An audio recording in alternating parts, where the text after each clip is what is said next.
చిన్నారు, ఒకప్పుడు ఒక చక్కని కథ జరిగింది. మన పెద్దవాళ్ళు చెబుతారు కదా, గణేశుడికి ఏనుగు తల ఎలా వచ్చిందో తెలుసా? అయితే ఆ కథను ఈ రోజు మనం తెలుసుకుందాం. ఒక రోజు పార్వతి తల్లి స్నానం చేయాలనుకుంది. ఆమె తన శరీరం నుండి వచ్చిన మట్టితో ఒక బొమ్మను తయారు చేసింది. ఆ బొమ్మ ఓ చిన్న పిల్లాడిలా ఉండేది. నల్లని కన్నులు, చిన్న చెట్టి ముఖం, బద్దుగా ఉండే శరీరం. ఆమె ఆ బొమ్మకు ప్రాణం పోసింది. అతడే మన గణేశుడు. పార్వతీ తల్లి గణేశుడితో ఇలా చెప్పింది, నాన్న, నేను స్నానం చేస్తున్నంత వరకు ఎవరిని లోపలికి రానివ్వకూడదు, బాగా కాపలాకాయ్. గణేశుడు అన్నాడు. సరే తల్లి, ఎవరిని లోనికి రానివ్వను. ఆ చిన్నవాడు చాలా ధైర్యంగా తల ఊపి కాపలాదారిగా నిలబడ్డాడు. అంతలో శివుడు పార్వతీ దేవికి భర్త అక్కడికి వచ్చాడు. ఇంటికి వెళ్ళబోతుంటే గణేశుడు అతన్ని ఆపేశాడు. శివుడు ఆశ్చర్యపోయాడు.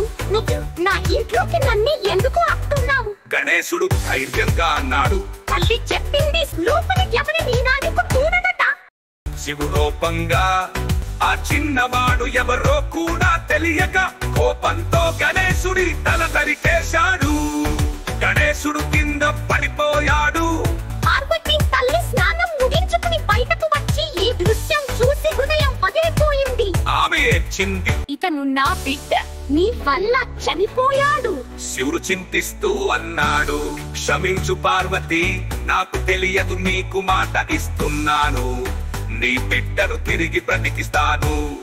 శివుడు తన దళాలకి ఆజ్ఞానించాడు. మొదట కనిపించే జీవికి తల తెచ్చండి.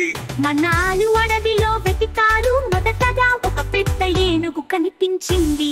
వెంటనే ఆ తల తీసుకురావటం, శివుడు ఆ తలను గణేశుని శరీరానికి జత చేశాడు. మాయాజాలంలా గణేశుడు మళ్ళీ కన్నులు తెరిచాడు.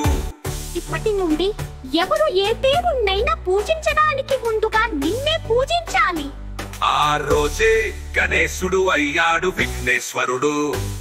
ప్రతి పనిలో మొదట పూజించవలసిన దేవుడు.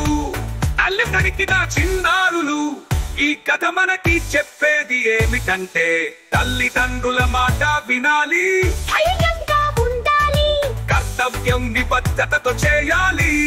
ప్రతి పని మొదలు పెట్టే ముందు గణేశుడిని పూజిస్తే విజయం సాధ్యమే.